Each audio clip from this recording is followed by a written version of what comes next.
Oh my gosh, we have to start over. My entire life, I'm starting over. It's actually not that bad. We're gonna talk about what I did with my inventory when I moved across country and how I'm adapting to the current thrift circumstances where I live now. Stay tuned for more.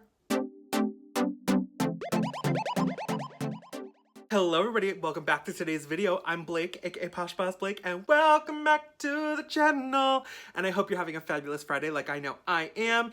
If you're watching this before Saturday, attention, I am doing a reseller sip and scent. Grab your coffee, grab a candle, set the ambiance, and we're gonna talk all things reselling. It'll be here on my channel on YouTube at 11 a.m. Eastern Standard Time, 8 a.m. Pacific Standard Time. We're gonna have a great discussion and I hope to see you there. Well, for everyone that's new here, welcome. Think about subscribing, please. And for my returning viewers, hello. We're gonna catch up, fill in a couple blanks in my timeline, and everybody give this video a thumbs up. Thank you so much. So for those who may not know, or if you do, I'm just gonna give a little recap. I recently moved from Los Angeles, California, where I was living in West Hollywood, sunny West Hollywood, to upstate New York, home. I moved it back in with my family temporarily.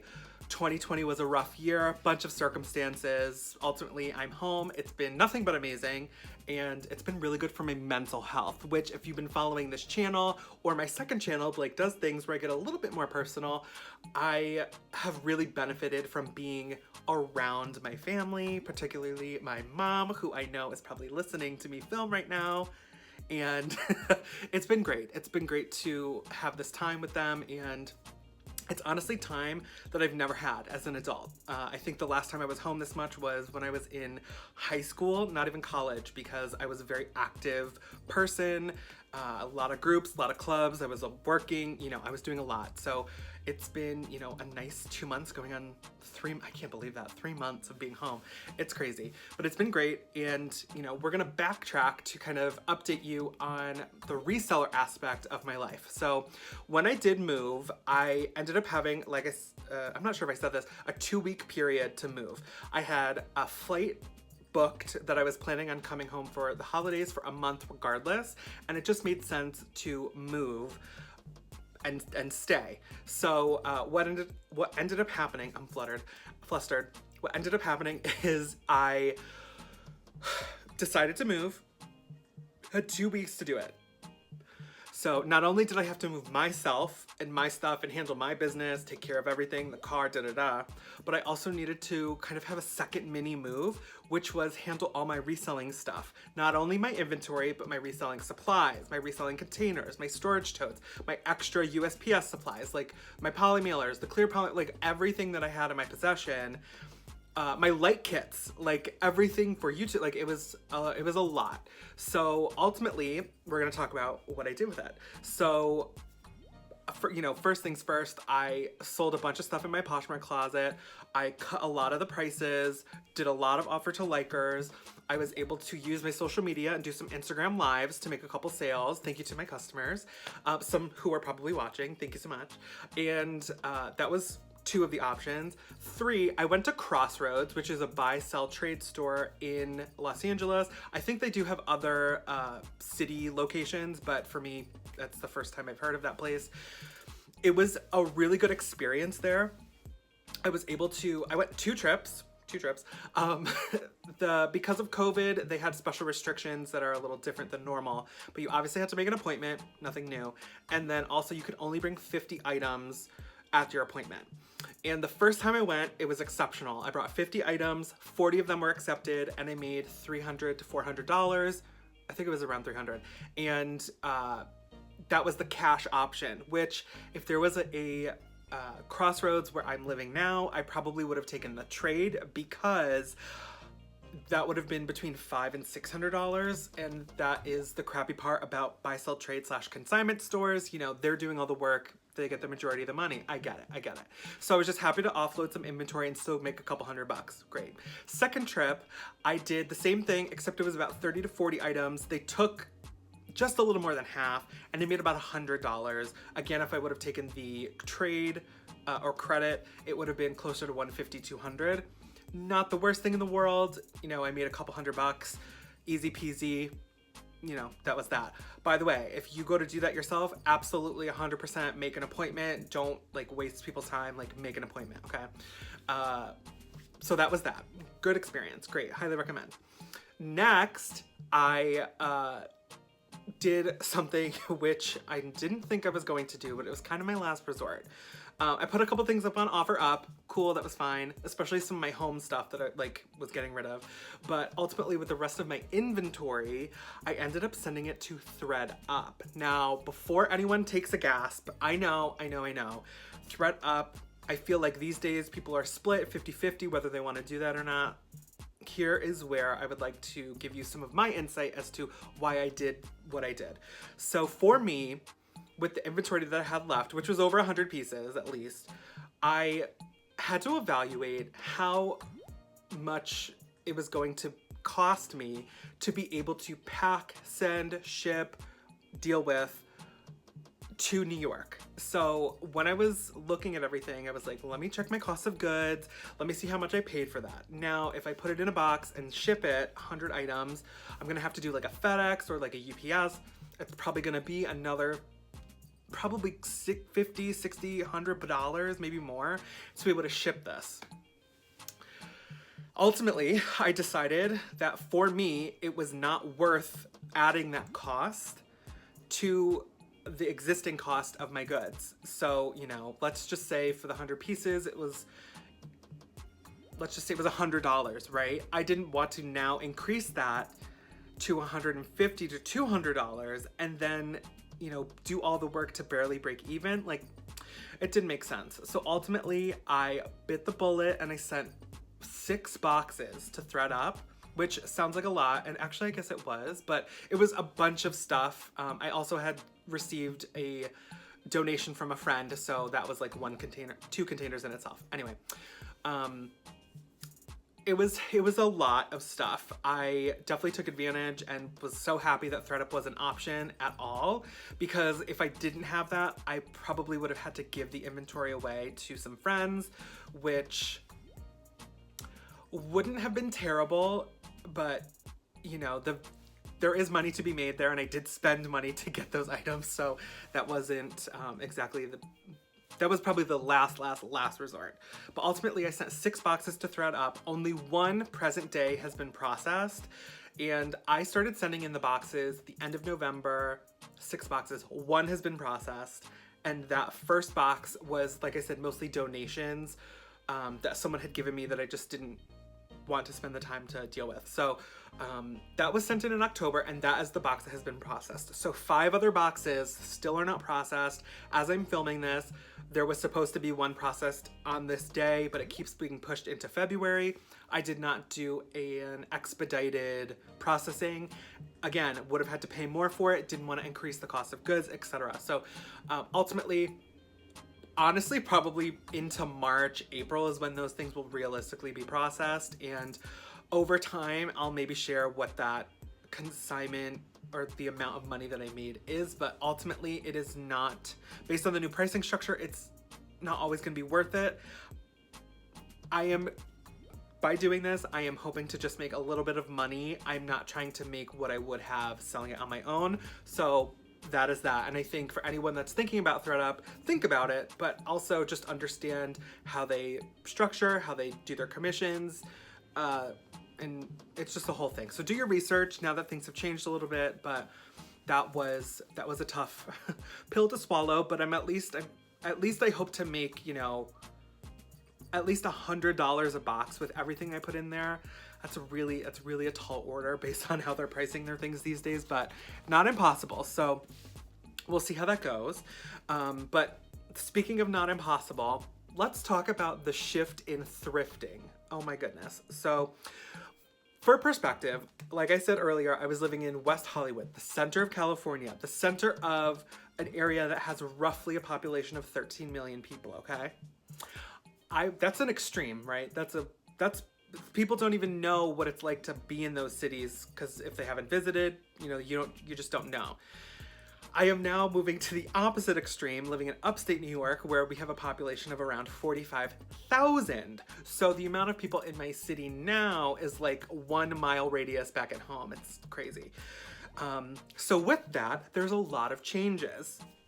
I mean, personally, you know, just locationally, obviously, but also with thrifting. So let's just do a little recap of the thrifting I would experience in LA real quick. So in LA, I would have access to everything. I don't mean to be funny when I say that. I had access to everything, and everyone that's at a Los Angeles seller, like my friends Tiffany and Hugo, Sell Quick, Ship Quick, or Laura Von V, like they know that we have access to everything. You can pick and choose what you wanna, like if you wanna be in a vintage lane like Laura, or you wanna do more hard goods like Tiffany and Hugo, like whatever it is, you can kind of choose what you wanna sell, and like there will be a fruitful, amount of all those things. There's all different price points. You can find brand new at tag. Like you could go out right now today and find a handful of things at minimum that are brand new at tag. Whether or not they would sell, questionable, you know, depends on what they are, but like ultimately you could find those things. What else? There's all sorts of brands. There's a lot less wear on the clothing I find, and maybe that's just because there's so many people in and out of the city. There's a lot of smaller sizing because it is a very fit, healthy model actor mindset, and that's just what's there. And I've talked about that before. You know, it's very hard to find plus size and good, like quality plus size items in these stores because it just wasn't the market, sadly. But that is all to say, I am now in a place where it is not ultimate luxury. LA, you could literally be a homeless person outside of a Goodwill or someone who lives in Bel Air, right? Two extremes of, you know, classism and everything. It's like crazy. Here, I find that the city is very much a lot more working class and, you know, people not living beyond their means in certain ways, and the extravagance is just not here. It's not LA, obviously. So, with that, I have gone to the two closest thrift stores to me, and for me, I know there's some other people that might watch that are kind of similar to my area. I found that one, there's a lot of clothing, which is nice to look at, but also the brands are very different. It's much more, I would say middle of the road, more mall brand kind of items. There's a lot of Walmart brands like Time and True. I've seen so much of Time and True. I think that's the women's like comfy material line from Walmart. There's a lot of like QVC brands, which some are really good, like the Susan Gravers, things like that. Those are really good. But I also find that things are a lot more worn. Not like, well, yeah, worn down, but also just worn. Like people, because they're not dealing with abundance with money, wear their clothing till it, you know, dies, so to speak, a little bit more. So when I do go to the thrift, I'm noticing a lot more worn pieces, not something that I necessarily would want to sell based on just the quality of the item at that point. Oh my gosh, what else? There's also just, you know, not to say that there isn't luxury, but oh my gosh, how do I say this? There was always luxury in LA. Here, I'm not gonna say it doesn't exist, and maybe I have to try different places, but at the thrift stores, it is harder to come by. Not impossible, not impossible. I have yet to find it, but you know, it's different. And that has been honestly like a really big hit to the ego. Not even my ego, just like my hit to reality. Like, I didn't realize like how good I had it with the access to the inventory and types of things I had in LA. Like I recognized that I had that, but I don't think I understood like how good I had it. So it's giving me a whole new perspective on people who don't have access to major cities, don't have access to higher end brands. I'm getting, you know, a much better perspective on, you know, like more middle of the country, more remote areas where, you know, I'm used to selling 5 items and profiting $100, where now I'm kind of in the market where selling 100 items can get, selling 100 items for $5, you know, it's just, Oh, it's a big change. It's a big change. It's hard, it's really hard to get used to, I'm not gonna lie. I have lived in major cities, New York and LA, for the past 10 years of my life. I am used to certain things, and sorry for the tongue pop. I knew it was gonna be a change, but I didn't realize how much it would be a change. And you know, everyone's definitions for things are different. Everyone's what they put the value on for their stuff is different. So, you know, it's interesting. Again, I'm a part-time reseller. I'm not a full-time reseller, so I'm not paying the bills per se with, you know, any full-time income from this, where I might not get to be choosy. But, you know, I did start out doing this, you know, for a little bit of, honestly, for a little bit of money, but also because it was fun. And I'm trying to find the fun with my current circumstances in different ways. I think I might have mentioned this before, maybe on Instagram or something. I think vintage will be something I need to maybe explore if I want to go down that path. I think there is a lot of good vintage here. In fact, I just recently found something. You can check it out in my POSHMARK closet. I found a vintage Orvis, O-R-V-I-S, bag. For those of you who might not know of that, it's very like camper, like Eddie Bauer, like luxury Eddie Bauer, like LL Bean vibes, but much more, I would say much more masculine. And the piece that I found was like a briefcase messenger bag that I think will sell for like a decent amount of money. So it was in great condition too. But I think keeping an open mind when I go sourcing for things that I might not have normally recognized, paying less attention to the brand per se, you know, if it's good quality or a good style. You know, normally I would shop basically by brand, and like, I think that was honestly it. And now I have to be a little bit more choosy. I need to pick out things. Perfect example, I just recently, if you didn't see my last video with Lori, Lori's Boston Found, I'll link it up here. I recently found an unbranded, brand new handbag, but the style was gorgeous. I'll put a picture. It was, oh my gosh, I absolutely loved this bag. It was so stunning. I wish it would, like, if it was in a bigger size, like more messenger bag vibes, I probably would have kept it for myself. It was so gorgeous, fabulous, chic, stylish of now, that I ended up selling it for a really good amount. And you know, it didn't have a name, didn't have a brand. I don't think I've ever bought anything without a brand before attached to it.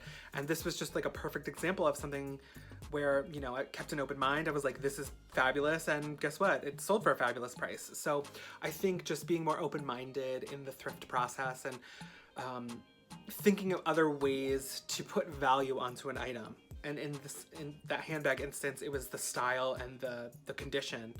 So yeah, I think that's just gonna take some time.